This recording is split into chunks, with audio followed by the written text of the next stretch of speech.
So welcome back Manev. In this video we are going to talk about statement of purpose.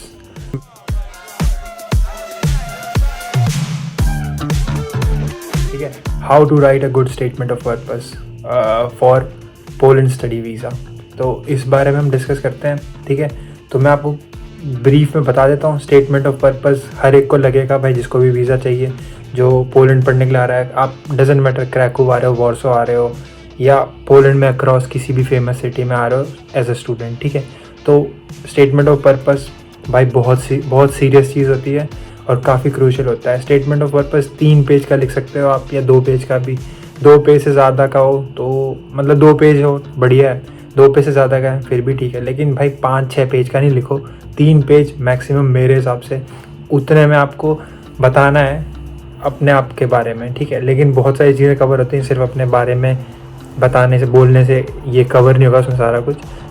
उसमें कुछ important चीज़ें होती हैं जो आपको बताना होता है. ठीक है, जैसे कि आपका पर्सनल और मतलब एकेडमिक और प्रोफेशनल बैकग्राउंड के बारे में आप बताते हो. ठीक है, आपने पोलैंड ही क्यों चुना उसको बताना है आपको. ठीक है, आपने वो प्रोग्राम और यूनिवर्सिटी ही क्यों चुनी. ठीक है, ये सारी चीज़ें बतानी है. बाकी आपके करियर्स के गोल्स बताना है. ठीक है, एक बार आपने स्टडी प्रोग्राम कर लिया, उसके बाद क्या है ना, उसके बाद आपके क्या एस्पिरेशंस हैं, कैसे आप अपने गोल्स को अचीव करोगे, तो ये सब बताना है भाई.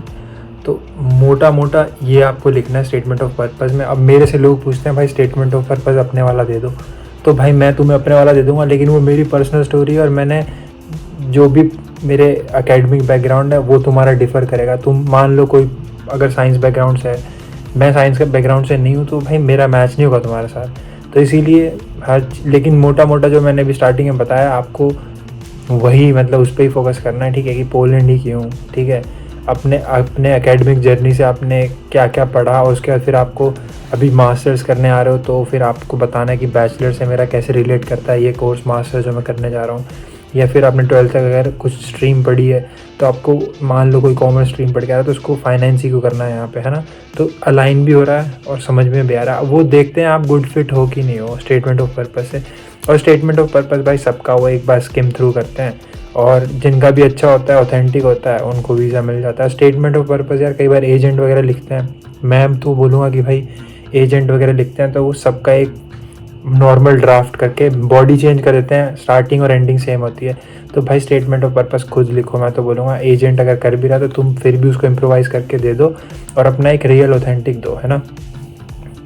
तो ज़्यादा बढ़िया रहेगा, क्योंकि उनको भी पता है कोई रिपीटेड आएगा तो वो फिर डाउट करेंगे. ठीक है, और शायद इंटरव्यू के लिए बुलाए भी ना, आपको बुला लेंगे अगर उनको डाउट होगा, लेकिन फिर भी यार अगर घिसा पिटा एजेंट वाला चिपकाए जा रहे हैं बहुत सारे लोग, तो वो अच्छा भी नहीं है.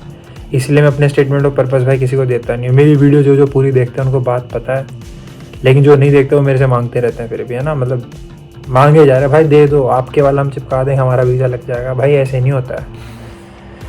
तो कुछ टिप्स हैं, ठीक है, स्टेटमेंट ऑफ पर्पस में, मतलब जो कि मैं आपको बता सकता हूँ. ठीक है, पहले तो यार अगर आप प्रोग्राम ले रहे हो कोई, है ना, और पोलैंड ही क्यों, तो कह सकते हो पोलैंड को कभी भी ईस्टर्न यूरोप मत लिखना. ठीक है, पोलैंड को सेंट्रल यूरोप कंट्री बताना. ये बहुत इंपॉर्टेंट पॉइंट बता रहा हूँ मैं. ठीक है, कई लोगों को नहीं पता होता. ठीक है, आप मेंशन ही मत करना ईस्ट कभी भी पोलैंड के लिए, ये बात ध्यान रखना. और है भी सेंट्रल ही भाई एक तरीके से देखा जाए तो उसके बाद फिर पोलैंड इसलिए क्योंकि आपको एक्सपोजर मिलेगा, थोड़ा यूरोप में ट्रैवल करने का मौका मिलेगा, है ना. एरास्मस वगैरह का अपॉर्चुनिटीज़ मिलेगा, ये सब भी रिसर्च कर सकते हो थोड़ा सा. एरास्मस मतलब 1 सेमेस्टर आप कहीं और जाके पढ़ सकते हो, है ना. और सबका आसानी से हो जाता है भाई एरास्मस, कोई बड़ी बात नहीं होती. 5-6 यूनिवर्सिटी शॉर्टलिस्ट करते हो, उसमें से एक में तो हो ही जाता है. तो मेरी यूट्यूब पे वीडियो भी एक आधे इंडियन स्टूडेंट जो इटली में थे वो यहाँ पे पढ़ने के लिए आए थे. मैं तो नहीं गया क्योंकि मेरे को जॉब वगैरह करनी थी. किसी के पास अगर टाइम है तो जा सकता है. मेरी क्लास में हैं कुछ बच्चे जो जाते हैं, मतलब जा रखे हैं, उन्होंने एक्सटेंड भी करा लिया, तो 1 साल तक आप बाहर ही पढ़ सकते हो. ये सब होती हैं अपॉर्चुनिटीज़, बट नॉनदलेस कभी और कवर करेंगे एरास्मस के बारे में. ये अगर आपको जानना है कमेंट कर सकते हो आप, तो मैं बताऊँगा.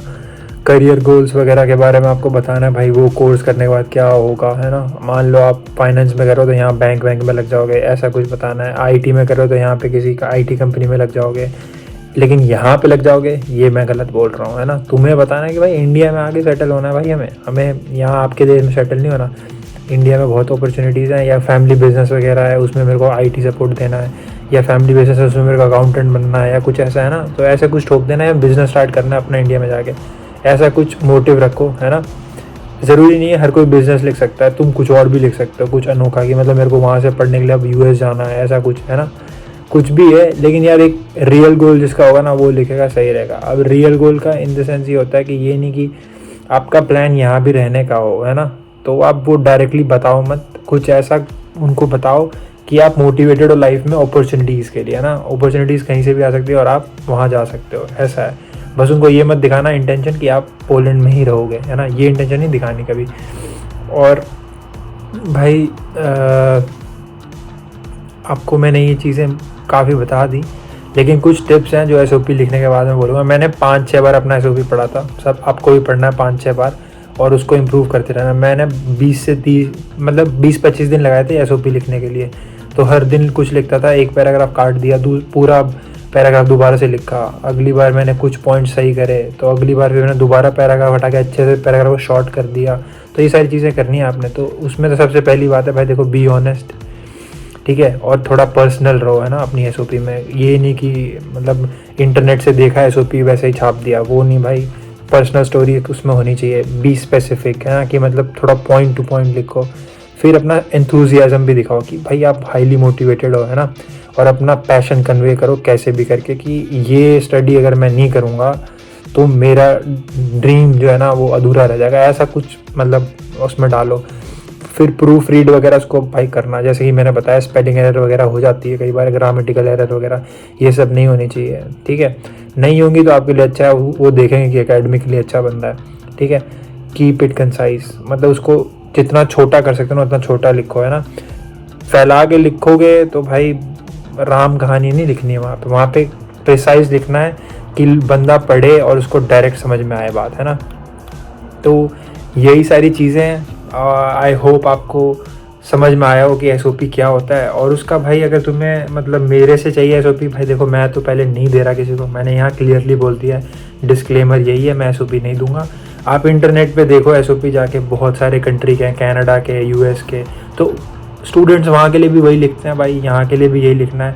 मोटा मोटा सब यही मोटिव जो होता है, जो मैंने आपको बताया 4-5 स्टार्टिंग में, वो वही कवर करते हैं कि वो देश क्यों, वो प्रोग्राम क्यों, वो कोर्स क्यों, उस कोर्स के बाद आपका क्या प्लान है, आपका पोलैंड में रहने का प्लान है कि नहीं है, वो मतलब या उस कंट्री में रहने का प्लान है कि नहीं है, ये सब क्लियर करना होता है। और उसमें यही मेंशन करना होता है हमेशा कि मेरा कोई प्लान नहीं है रहने का, मैं इंडिया वापस आऊँगा, ठीक है।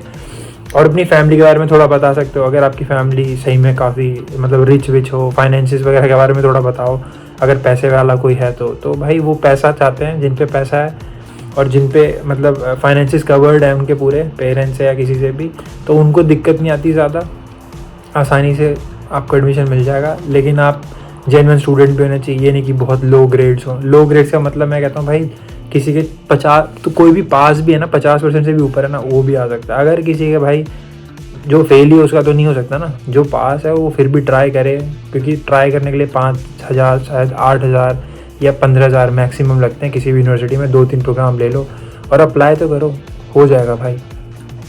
सो आई होप ये वीडियो आपको अच्छी लगी हो, ठीक है। अगर अच्छी लगी तो शेयर कर सकते हो किसी के पास, अगर आपका मन करे। मैं शेयर करने के लिए भी कभी बोलता नहीं हूँ, आज मैंने ऐसे ही बोल दिया, but nonetheless consider subscribing. See you in the next one, piece.